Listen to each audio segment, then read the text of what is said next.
ஃப்ரெண்ட்வுட்ஸ் மக்களுக்கு வணக்கம். இன்னைக்கு நம்மளோட ஷோல எதை பத்தி பேச போறோம் அப்படின்னா, கரூர்ல நடந்த அந்த துயர சம்பவத்தை பத்தியும் கோர சம்பவத்தை பத்தியும் தான். ஸோ நான் மட்டும் இதை பத்தி பேசல, இன்னைக்கு தமிழ்நாடே இதை பத்தி தான் பேசிக்கிட்டு இருக்கு. இந்தியா ஃபுல்லா நிறைய இடங்கள்ல நிறைய தலைவர்கள் இதை பத்தி தான் பேசிக்கிட்டு இருக்காங்க.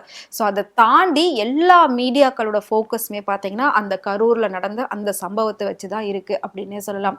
உண்மையிலே அங்க என்னதான் நடந்தது, எதனால இந்த மாதிரி ஒரு பிரச்சனை ஏற்பட்டது, இதுக்கு முன்னாடியும் விஜய் அவ்வளோ பெரிய கூட்டத்தை கூட்டி மாநாடெல்லாம் நடத்திருக்காரு. அப்போல்லாம் நடக்காத இப்படி ஒரு சம்பவம் ஏன் இதுல மட்டும் நடந்தது அப்படின்ற ஒரு பெரிய கேள்வி எல்லாருக்குள்ளேயுமே இருக்கு. ஸோ ஒரு மக்களுடைய குரலா இன்னைக்கு நிறைய விஷயங்களை நாம ஓப்பனா பேச போறோம். வாங்க பேசலாம். பொதுவா பாத்தீங்கன்னா அரசியல் கட்சிகளுக்குள்ள ஆரோக்கியமான போட்டி இருக்கணும். நீ மக்களுக்கு நல்லது அதிகமா செய்யறியா, நான் மக்களுக்கு அதிகமா நல்லது செய்யறனா அப்படின்ற பட்சத்துலதான் போட்டின்றது இருக்கணும். ஆனா இவங்க நீ பெருசா நான் பெருசா அப்படின்ற மாதிரிதான் எல்லா போட்டிகளும் இங்க நடந்துகிட்டு இருக்கு.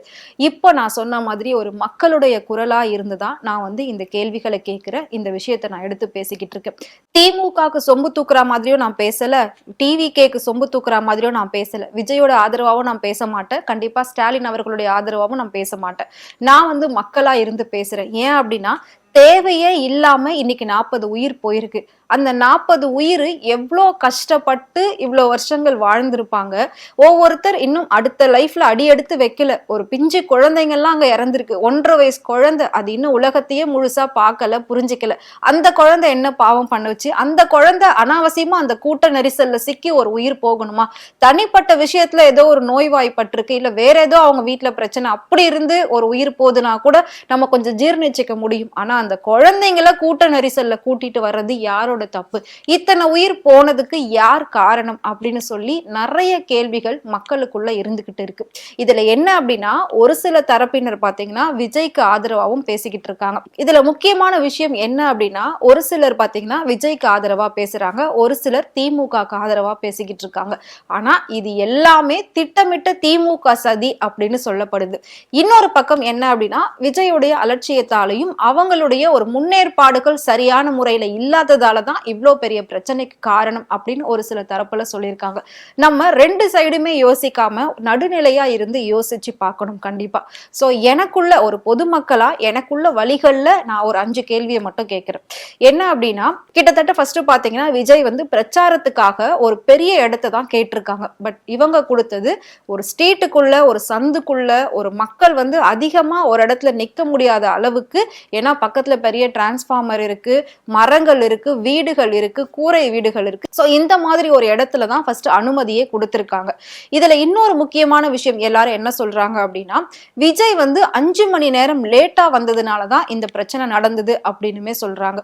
சோ விஜய் 5 மணி நேரம் லேட்டா வர்றதுக்குள்ள இங்க கூட்டம் கூடி இந்த பிரச்சனை நடந்ததுன்னா கண்டிப்பா அதுக்கு நாம விஜயை தான் நம்ம காரணம் சொல்லணும். ஏன்னா சொன்ன டைமிங்க்கு வரல, நீங்க வராதாலதான் இங்க கூட்டம் அதிகமா கூடிருச்சு, நீங்க வர்றதுக்கு முன்னாடியே இங்க இவ்வளவு கலவரம் நடந்துருச்சு, இவ்வளவு நேரம் லேட் ஆனதுனால அப்படின்னு எல்லாருமே கண்டிப்பா விஜயை கை காட்டி நம்மளால சொல்ல முடியும். ஆனா அவரு வர வரைக்கும் அந்த 5 மணி நேரம் லேட் ஆனாலும் அங்க எந்த பிரச்சனையும் நடக்காம தான் இருந்திருக்கு. சோ அவர் நிறைய நேரம் பேசிட்டு இருந்திருக்காரு. பேசி முடிக்க போற நேரத்துலதான் இவ்வளவு பிரச்சனைகள் வந்துட்டு இருக்கு.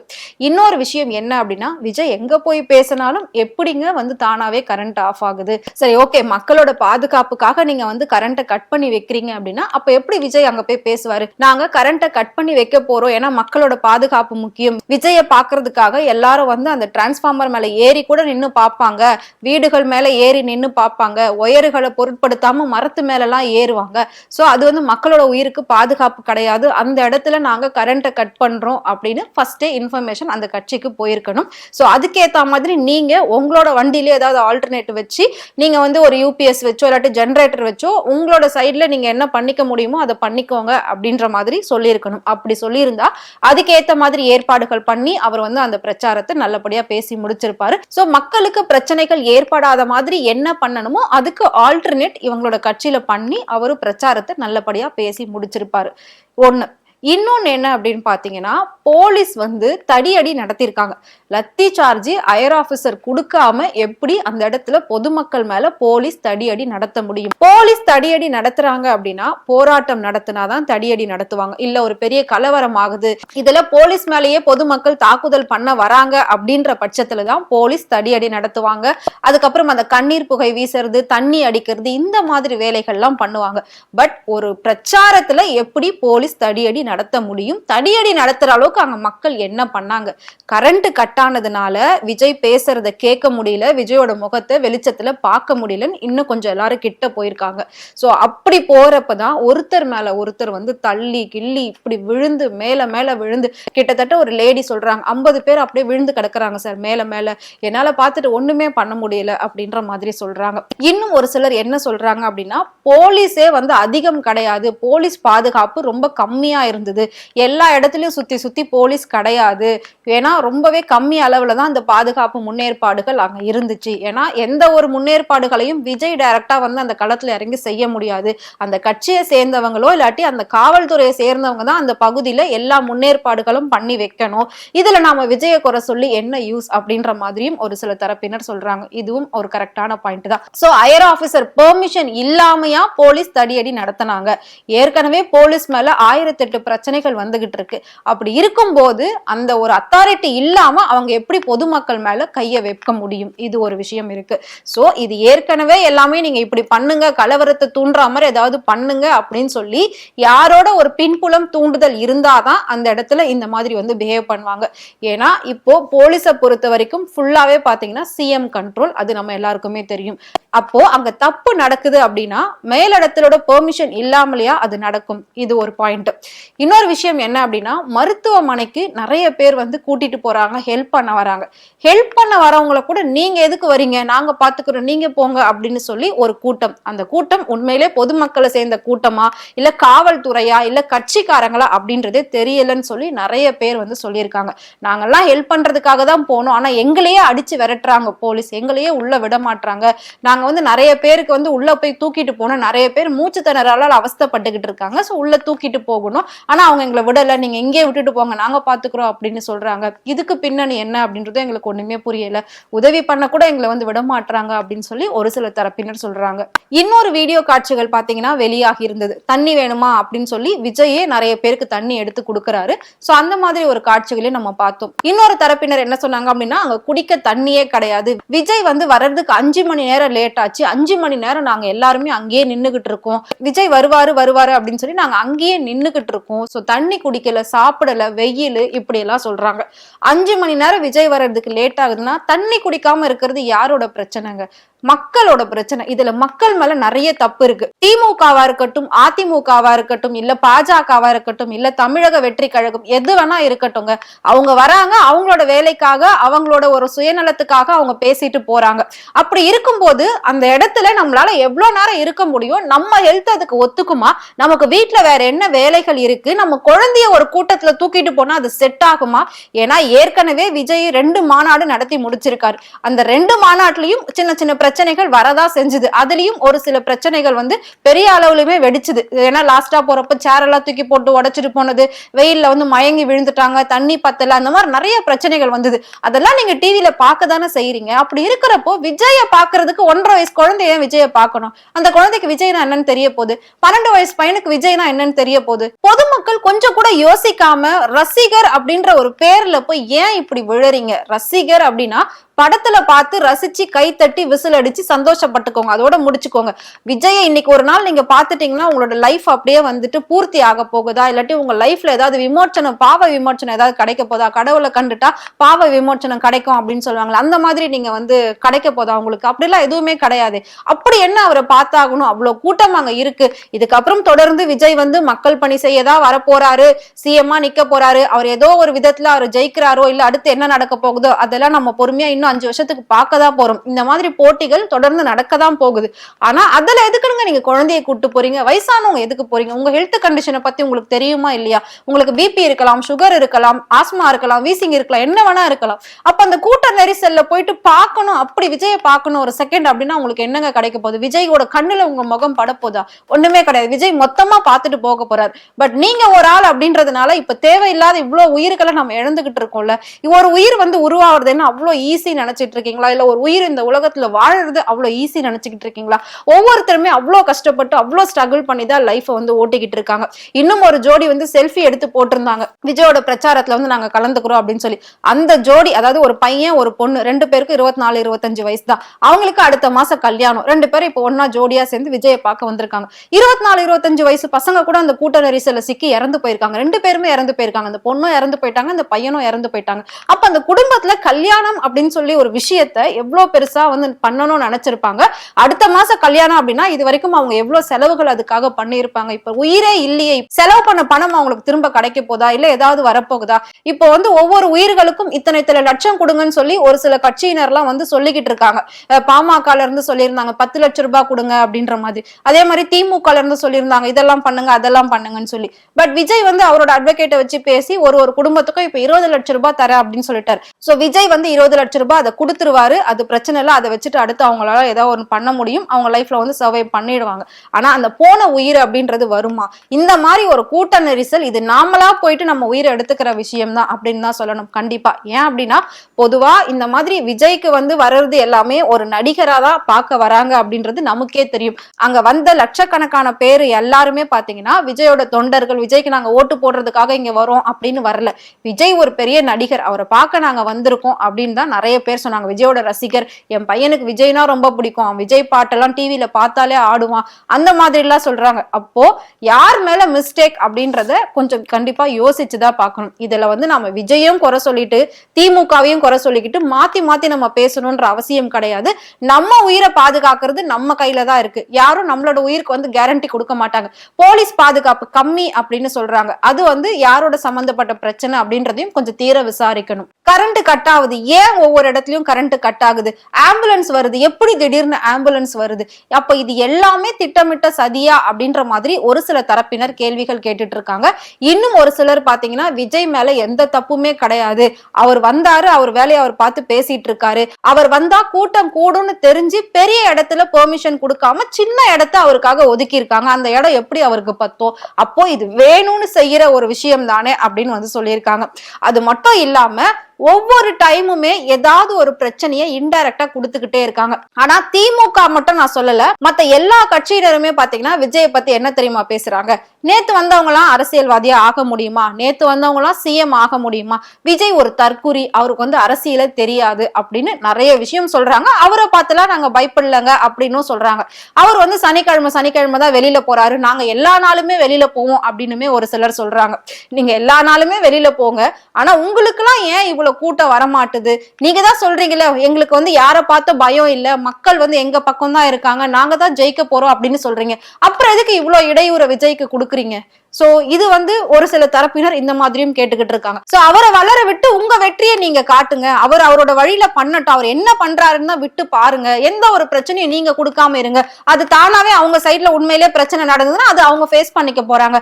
ஆனா போற இடத்துல எல்லாம் இப்படி ஒரு பிரச்சனை எப்படி கொடுக்க முடியுது? இதுக்கு முன்னாடியும் நிறைய தலைவர்கள் இந்த அளவுக்கு கூட்டம் போட்டிருக்காங்க. சோ நிறைய பிரச்சனைகள் நடந்திருக்கு. ஆனா இவ்வளவு உயிர்கள் போயிருக்கு அப்படின்னா அது வந்து விஜய் மேல ஒரு பெரிய பயம் இருக்கு அப்படின்னு தான் சொல்றாங்க.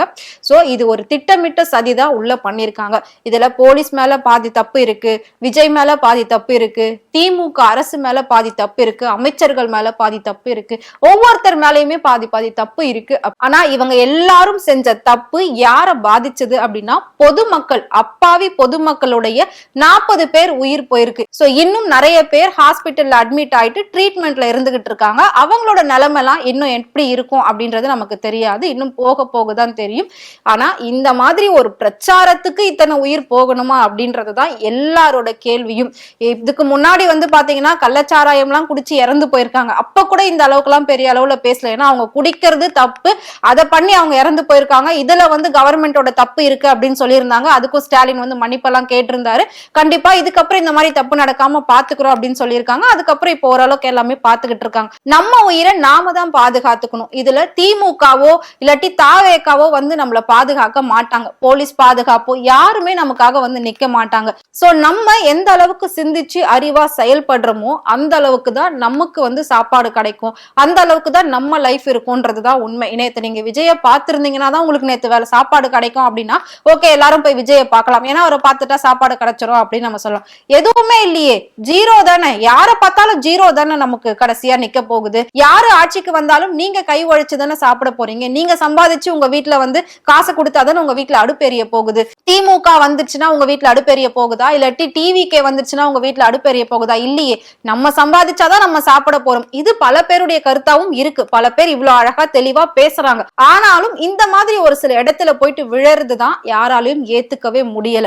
இதுவே கடைசியா இருக்கணும். இந்த மாதிரி ரசிகர்கள், தொண்டர்கள், கட்சி நிர்வாகிகள் ஏதோ ஒரு தேவையில்லாத ஒரு காரணத்துக்காக இத்தனை உயிர்கள் போறது இதுவே கடைசியா இருக்கணும் அப்படின்னு வந்து பல பேர் சொல்லிக்கிட்டு இருக்காங்க.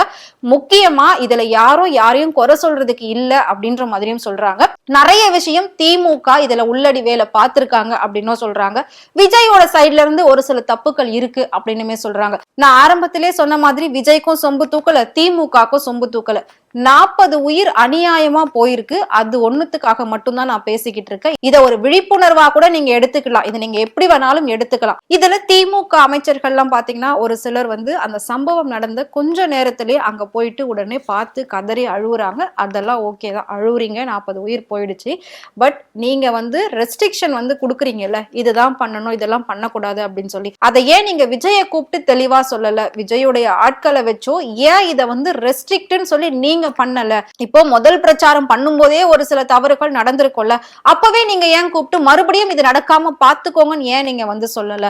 ஒரு இவ்வளவு பெரிய ஒரு பிரச்சாரத்துக்கு ஏன் வந்து காலி கிரவுண்ட நீங்க கொடுக்காம ரெசிடென்ஷியல் பிளேஸை எதுக்காக கொடுத்தீங்க அப்படின்னு சொல்லி பல கேள்விகள் மக்களுக்குள்ள வந்து கேட்டுக்கிட்டு இருக்காங்க. இதுல ஒருத்தர் மாத்தி மாத்தி குறை சொல்றதுலதான் இருக்காங்களே தவிர அந்த 40 உயிர் போனதை பத்தி பெரிய அளவுல யாருமே வந்து பேசல அப்படின்னு தான் சொல்லணும். எல்லாருக்குமே அந்த வருத்தம் வந்து அதிகமா இருக்கு, இது தேவையில்லாம போயிடுச்சு அப்படின்னு சொல்லி. நான் பேசினது முழுக்க முழுக்க மக்களோட பாயிண்ட் ஆஃப் வியூல இருந்து தான் நான் எல்லா விஷயமுமே சொல்லியிருக்கேன். ஏன்னா ஒரு குழந்தைங்களை அங்க கூட்டிட்டு போகணுமா வேணாமா, என்னோட ஹெல்த் கண்டிஷனுக்கு நான் அங்க போகணுமா வேணாவா, என் அம்மா அப்பா ஹெல்த் கண்டிஷனுக்கு அவங்கள அங்க போக விடலாமா வேணாவா அப்படின்றத நான் தான் யோசிக்கணும். சோ ஒரு பொதுமக்களா இருந்து நீங்க அதை கொஞ்சம் சிந்திச்சு யோசிச்சிருந்தீங்கன்னா இன்னைக்கு இத்தனை உயிர் போயிருக்காது. அந்த 1.5 வயசு குழந்தைய பார்க்கும்போது அவ்வளோ கஷ்டமா இருக்கு. சோ அந்த குழந்தைக்கு அந்த வயசுல அந்த மரணம் தேவையா? இது தேவையில்லாத ஒரு மரணம் தானே. நம்மளா நம்ம குழந்தைய கூட்டிட்டு போயிட்டு சாகடிக்கிற மாதிரி தானே இருந்தது அந்த விஷயத்த பார்க்கும்போது. ஏன்னா அந்த குழந்தைய பெத்து வளர்க்கறதுக்கு எவ்வளோ கஷ்டப்பட்டிருப்பாங்க, இன்னும் அது வளர்ந்து என்னெல்லாம் பண்ணணும்னு அவங்க ஆசைப்பட்டிருப்பாங்க. இப்ப எல்லாமே போயிடுச்சு. இதுல இன்னொரு முக்கியமான விஷயம் என்ன அப்படின்னா, அந்த குழந்தையோட அம்மாக்கு வாய் பேச வராது, காது கேட்காது. அவங்க அந்த குழந்தைய பார்த்து அழவும் முடியல, எதுவுமே பண்ண முடியாம அப்படியே சில மாதிரி நின்னுகிட்டு இருக்காங்க. அந்த காட்சிகள் எல்லாம் பாக்குறப்போ சொல்றதுக்கு வார்த்தையே இல்லை. இதுக்கப்புறமாவது கொஞ்சமாவது பொதுமக்கள் யோசிங்க, எங்க போய் நிக்கணும், எதுக்கு நாம வந்து நம்மளோட டைமை வேஸ்ட் பண்ணி ஒரு இடத்துக்கு போகணும்? யார் வந்தாலும் வரலனாலும் நம்ம வீட்டுல நம்ம உழைச்சாதானே சாப்பிட போறோம். இதுல விஜய நம்ம டிவில தான் டெய்லி பாத்துக்கிட்டு இருக்கோம், போன்ல பாத்துக்கிட்டு இருக்கோம். இதுல நேர்ல லாங்ல இருந்து சின்ன ஒரு புள்ளி மாதிரிதான் நமக்கு விஜய் தெரிய போறாரு. அப்படி போய் பார்க்கணும் அப்படின்னு என்ன அவசியம் இருக்கு? இதே வந்து மத்தவங்களுக்கு எல்லாம் ஏன் இந்த கூட்டம் வரல அப்படின்னா, விஜய் ஒரு நடிகரா இருந்து அங்க போறதுனாலதான் கூட்டம் வருது. இதே விஜய் வந்து ஆரம்பத்துல இருந்தே அரசியல்ல தான் இருந்திருக்காரு, அவர் நடிகரே இல்லை அப்படின்னா அவ்வளவு கூட்டம் அவருக்கு சேரவே சேராது. அதுதான் உண்மை. ஏன்னா இன்னைக்கு மக்கள் வந்து அரசியலை விட சினிமாவை தான் அதிகமா விரும்பிக்கிட்டு இருக்காங்க. இன்னமும் விஜய் வந்து ஒரு நடிகரா தான் பாக்குறாங்களே தவிர அரசியல்வாதியா வந்து செகண்ட் பார்வை தான். சோ ஒரு நடிகர் போறப்ப அந்த இடத்துல எவ்வளவு பிரச்சனைகள் இருக்கும், எவ்வளவு மக்கள் வந்து கூடுவாங்க அப்படின்றது ஒரு முதலமைச்சருக்கு தெரியாமையா இருக்கும். அப்படி தெரிஞ்சு ஏன் இத்தனை தவறுகள், கரண்ட், இடம், இந்த மாதிரி நிறைய விஷயம் இருக்கு. சோ இது எல்லாத்தையும் பொறுத்த வரைக்கும் 2 பேர் சைட்லயுமே நிறைய மிஸ்டேக் இருக்கு. முக்கியமா இதுல போலீஸ் பாதுகாப்பு அப்படின்றது குறைவா இருந்தது இருந்ததுன்னு சொல்றாங்க. போலீஸ் தடியடி நடத்திருக்காங்க. தடியடி நடத்தினதுல மக்கள் எப்படி அலறி அடிச்சுட்டு ஓடுவாங்க. லேடிஸை மேக்சிமம் அடிக்க மாட்டாங்கன்னு வச்சுக்கோங்க. சோ ஒருத்தர் அடிக்கிறத பார்த்து மத்தவங்களும் நம்ம மேல பற்றக்கூடாதுன்னு ஓடுறது, கலையறது, இந்த மாதிரி பிரச்சனைகள்ல தான் அந்த தள்ளுமுள்ளு ஏற்பட்டு சோ ஒருத்தர் மேல ஒருத்தர் விழுந்து இப்படி மூச்சு திணறல்லாம் ஏற்பட்டு அவங்க அப்படியே மரணம் அடைஞ்சு போறாங்க. இந்த மாதிரி விஷயம் இனிமேல் நடக்காம இருக்கணும். இது வரைக்கும் நடந்துருச்சு, முடிஞ்சிருச்சு. உங்களோட அரசியலை தயவு செஞ்சு பொதுமக்கள் கிட்ட காட்டாதீங்க. நீங்க 2 பேர் அடிச்சுக்கிறீங்களா, இங்கேயோ தனியா போய் அடிச்சுக்கோங்க. பொதுமக்கள் கிட்ட அதை வந்து காட்டாதீங்க அப்படின்னு சொல்லி சமூக ஆர்வலர்கள் நிறைய பேர் வந்து சொல்லியிருக்காங்க. பொதுமக்களுக்கு எந்த பிரச்சனையும் வராம பாத்துக்கிறது தான். அவங்க யாருக்கு வேணா ஆதரவா இருந்துட்டு போட்டும், அவங்க பிஜேபிக்கு கூட ஆதரவா இருந்துட்டு போட்டும், இல்ல டிவிகேக்கு ஆதரவா இருந்துட்டு போட்டும், அது உங்களுக்கு தேவையில்லை. அவங்க உங்க நாட்டு மக்கள், உங்களோட பொறுப்புல இருக்காங்க. அப்போ அவங்கள பாத்துக்க வேண்டிய கடமை அந்த தலைவனுக்கு இருக்கு. அந்த தலைவர் அப்படின்ற ஒரு இடத்துல இதுக்கப்புறம் யார் இருந்தாலும் சரி, இவங்க ரசிகர் இவங்க அப்படின்னு சொல்லி நாம ஒதுக்க முடியாது. மொத்தமா பாக்குறப்ப அவங்க உங்க நாட்டு மக்கள். சோ உங்களுக்குள்ள பிரச்சனை இருந்ததா நீங்க 2 பேர் தனியா போய் அடிச்சுக்கோங்க. பொதுமக்கள் கிட்ட உங்களோட அரசியலையும் உங்களோட வெறித்தனத்தையும் காட்டாதீங்க அப்படின்னு வந்து நிறைய பேர் சொல்லியிருக்காங்க.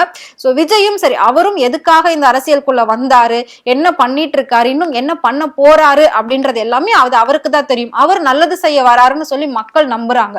சோ இருக்கிறவங்களும் நல்லது செய்யறாங்கன்னு சொல்லி அதே மக்கள் சொல்றாங்க. சோ நம்ம யாரையுமே நம்ம வந்து பொருட்படுத்தாம, நாம வந்து யாரையும் பெருசா யோசிக்காம நம்மளை பத்தி நம்ம யோசிச்சு நம்ம லைஃபை வாழ்ந்துட்டு போகணும் அப்படின்றதுதான் எல்லாரோட ஒரு கருத்தாவுமே இருக்கு. சோ இதுக்கப்புறம் இந்த மாதிரி ஒரு சம்பவம் தமிழ்நாட்டுல நடக்கவே கூடாது அப்படின்னு சொல்லிதான் எல்லாருமே வந்து பிரேயர் பண்ணிட்டு இருக்காங்க. இதே பாத்தீங்கன்னா கொஞ்ச நாளுக்கு முன்னாடி பெங்களூர்ல ஐபிஎல் கப் அடிச்சுட்டாங்க அப்படின்னு சொல்லி அவங்க ஒரு பெரிய கொண்டாட்டம் வச்சிருந்தாங்க. அந்த கொண்டாட்ட கூட்ட நெரிசல்ல சிக்கியும் எத்தனையோ பேர் இறந்து போனாங்க. சோ இதெல்லாம் தேவையில்லாத ஒரு விஷயம். அவங்க விளையாடினாங்க, அவங்க ஜெயிச்சாங்க, அதுக்கு அவங்க கோடிக்கணக்குல சம்பளமும் வாங்கிட்டு போக போறாங்க. நீங்க அவங்கள டிவில பாக்குறீங்க, இல்லாட்டி ஸ்டேடியம்ல போயிட்டு கிரவுண்ட்ல விளையாடும் போது பாக்குறீங்க. அதை விட்டுட்டு இதுல ஸ்ட்ரெயிட்டா பாக்கணும் அப்படின்னு சொல்லி அவ்வளோ கூட்ட நெரிசல்ல அத்தனை பேர் இறந்து போனாங்க. அதுவும் தேவையில்லாத ஒரு விஷயம் தான். சோ இதுக்கப்புறம் இந்த மாதிரி நடக்காம தயவு செஞ்சு பாத்துக்கோங்க. ஏன்னா பொதுமக்களுக்கு பாதுகாப்பு கொடுக்க வேண்டியது காவல்துறை, அரசாங்கம், இவங்கெல்லாம் தான். பட் அவங்கெல்லாம் அவங்களோட கடமைகளை செய்ய தவறுனாங்க அப்படின்னா அதோட பாதிப்பு நமக்கு தான் வரும். அதனால நம்மள நம்ம பாத்துக்கிறது தான் நல்லது அப்படின்னு தான் எல்லாருமே வந்து சொல்லிட்டு இருக்காங்க. சோ இந்த விஷயத்தை பத்தி நீங்க என்ன நினைக்கிறீங்க, இதுல உங்களோட ஆதரவு யாருக்கு அப்படின்னு சொல்லி மறக்காம எங்களுக்கு கமெண்ட் பாக்ஸ்ல கமெண்ட் பண்ணுங்க. இதே மாதிரி நாட்டுல நடக்கக்கூடிய நிறைய இன்ஃபர்மேட்டிவான விஷயங்களை நீங்க டே பை டே தெரிஞ்சுக்கணும் அப்படின்னு நினைச்சீங்கன்னா மறக்காம ஃப்ரெண்ட் சேனலை ஃபாலோ பண்ணிக்கோங்க.